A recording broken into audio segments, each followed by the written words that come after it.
What's going on? Welcome to the video. Thank you so much for tuning in. I've got a great video ahead for you on the best supplements for weight loss and for muscle building.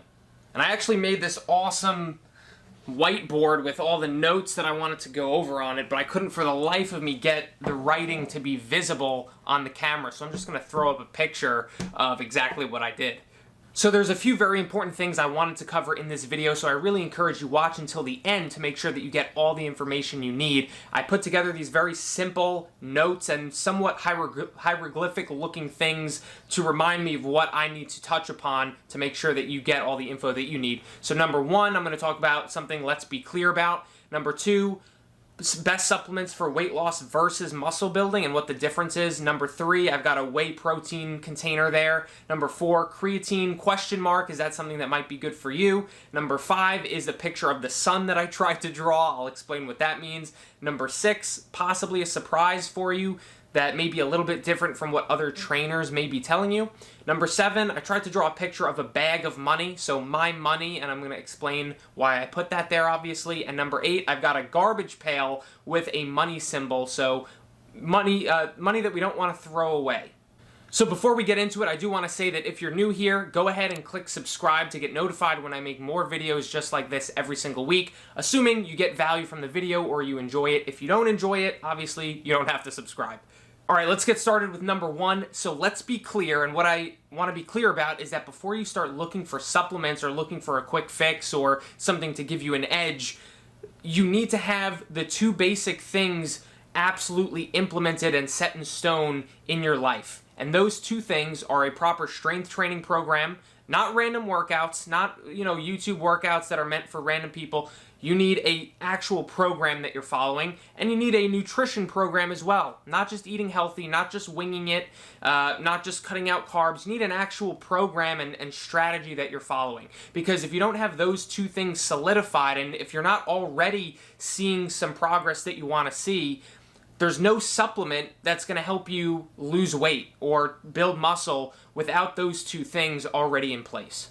All right, number two, which is what supplements are best for weight loss versus building muscle. And this is what I honestly believe, is that there's really no difference in what supplements you should take or which ones I'm going to recommend to you if you want to lose weight compared to if you want to build muscle. And a perfect example of this is that I've been in a muscle building phase for the last 10 months. Been eating a lot of calories. I'm up to about 3,700 calories, and I'll be switching, now that it's summertime, to a cutting phase where I'll be trying to lose body fat and get leaner and be eating less food. There's going to be no change in the supplements I'm using, literally zero change in the supplements I'm using. So the truth is there's pretty much no difference in the clients that I work with that are going for weight loss compared to building muscle or bulking in the supplements that I recommend to them.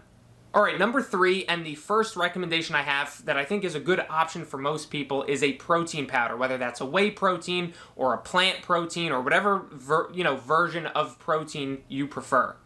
And the reason I recommend this to most people is because it makes your nutrition way more convenient, and it makes it easier to hit your daily protein goal and get in plenty of protein without having to cook, an extra piece of chicken or, actual food. It's super convenient. You just put a scoop in your shaker bottle, shake it up, and drink it. And again, this is great for someone who's in a fat loss phase trying to lose weight, or if you're building muscle, because the truth is, one scoop of protein powder should be like 100 calories, maybe 120 calories. That's an extremely low-calorie snack option that's going to keep you full, that's very lean, so it's a great option for either goal.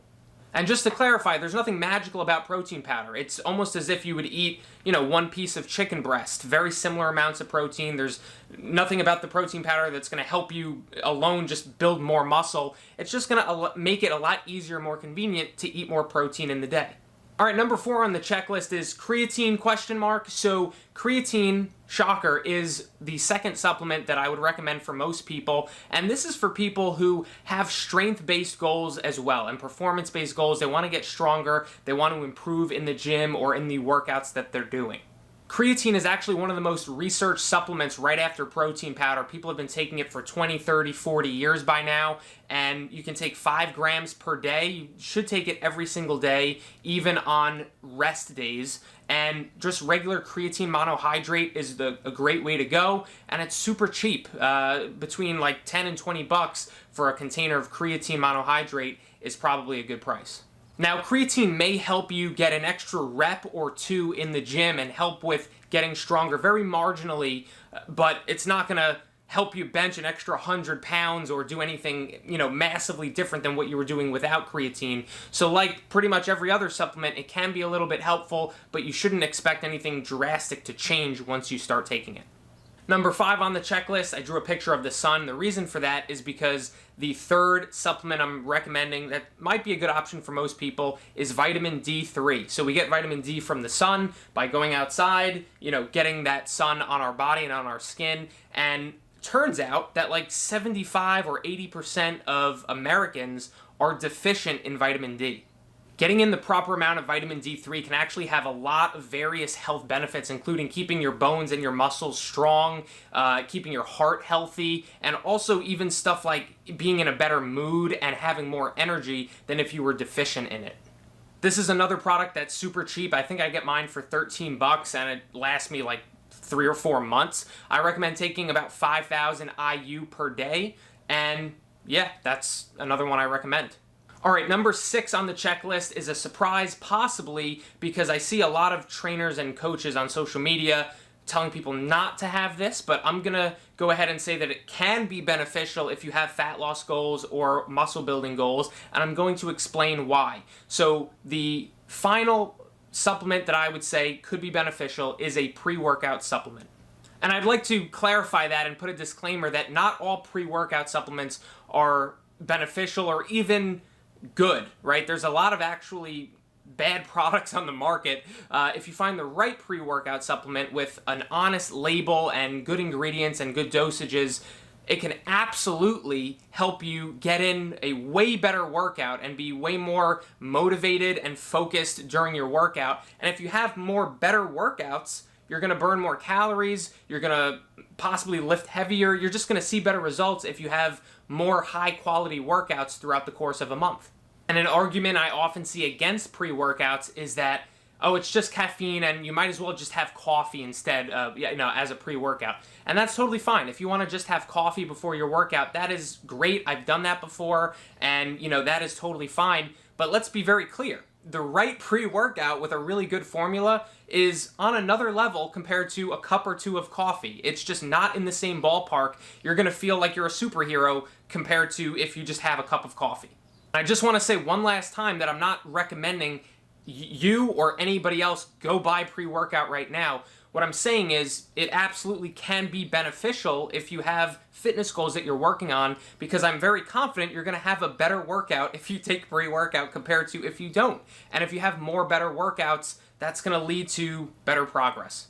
And before I move on to number 7, which is my money, I do also want to say that if you've never tried a pre-workout supplement before, that you should be very careful in selecting one and trying one, because this is the one product out of all the ones that I've listed that can actually harm you, right? If you take too much pre-workout and you get too much caffeine in your system, that could lead to really negative side effects. So you want to be very careful that you don't have coffee or any other forms of caffeine, maybe even on that same day, or definitely within a few hours of taking a pre-workout. You want to look at the nutrition label and see how much caffeine is in it. And I also recommend keeping track of how much caffeine you have in a day. I try to stay under 300 milligrams of caffeine in a given day. And by the way, the same exact precautions should be taken with coffee and with tea and with any other caffeinated drinks, not just with pre-workouts. If you drink 4 coffees in a span of 2 minutes, you're probably going to experience some negative side effects. It's caffeine that you don't want to have way too much of in a short period of time, not specifically pre-workouts in general. All right, number 7, and possibly the most important section of this video, which is my money. And what I mean by this is, what do I actually spend my own money on, take money out of my wallet to go purchase consistently month after month? Because I can make all the recommendations in the world, or I can put whatever links I want down below, but ultimately, at the end of the day, what am I actually spending my own money on and you know, getting benefits from? Alright, I'm going to show you the actual physical products I have here. I've got 5 products that I, you know, pay for with my own money pretty consistently. There's other products that I have tried, but I haven't rebought them, right? These are the only ones that I've actually consistently had around and, you know, paid money for every month or every few months. So the first one is exactly what I said before, a protein supplement. So I've got a whey protein isolate here from Transparent Labs. So ideally, when you're looking for a protein, in my opinion, you should look for something that has at least 20 grams of protein and under 3 grams of both carbs and fats, because you don't want a protein that's going to rack up the fats or the carbs, because you'd probably rather just eat those, right? You're taking this as a protein supplement, not as a carb or a fat supplement. So for this one, since it's an isolate, it gives me 28 grams of protein, 1 gram of carbs, and 0 grams of fat, and I've got the chocolate flavor here.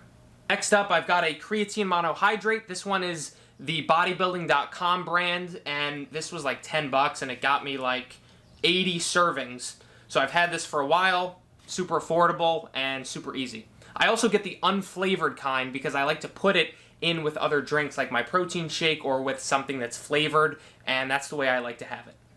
Next up, I've got a pre-workout supplement, also from Transparent Labs. This is the bulk pre-workout, and the reason I like this one is because it's got ingredients that I really like, but also because the caffeine is not massively high. A lot of these pre-workouts will be, you know, super high in caffeine, like 300 or 350 milligrams. That's not what I want. I don't feel like I train best when I'm that, you know, energized and have that much caffeine. So this one has 220 milligrams, which is a little bit lower. It's almost like 2 cups of coffee. And, you know, I feel really good when I use this one. I've been using it for a long time. Next up is vitamin D3. Again, this one is also from Transparent Labs because it's only 13 bucks there. You get 120 servings, and it's a capsule, so I just pop it in and I take it with water.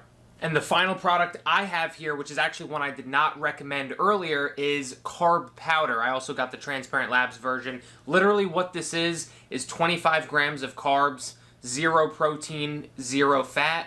And the reason I have this is because I am in a bulking phase right now. I'm eating 500 grams of carbs per day, which I don't know if you've tried, but it's actually really hard to eat that many carbs per day. And, you know, get them from decent quality sources. So I've been having 1 scoop of this during my workout in my shaker bottle with my water, just to have a little bit of extra energy. And this is in the form of dextrin, which is, you know, supposed to help with endurance, help with energy if you have it during or before your workout.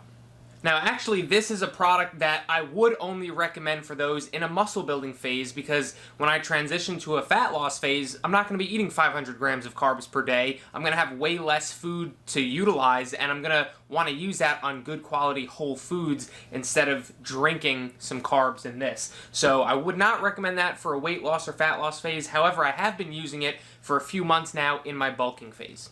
Alright, number 8 and the final point on our checklist is a trash pail with money going into it, and I meant this to represent supplements that you'd literally be throwing your money away in the trash if you bought that. And these would be stuff like fat burners, BCAAs, even mass gainers to some degree, because you can just create a better version of a mass gainer at home with stuff like peanut butter, oats, protein powder, milk, stuff like that.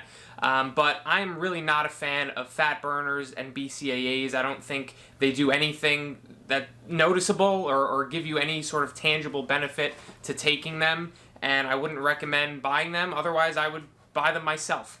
So there you have it. Those are my honest thoughts on what the best supplement options are for weight loss and for building muscle and just in general. Obviously, if you have specific deficiencies in certain areas, you know, maybe see a doctor and they may have something else that they would recommend for you to fill in those gaps. But as you can see, there's really only a handful of products that I really think could give you some benefit or more convenience by adding them into your day-to-day life. If you made it to the end of the video, I really appreciate you. I hope that you got something of value or you got some insight in this video that was helpful to you. And if you did, go ahead and give me a thumbs up for the video, because it really actually helps in making YouTube recommend my videos to other people and getting awareness out for the content that I'm sharing for you guys. So thank you again for watching, and I'll see you on the next video.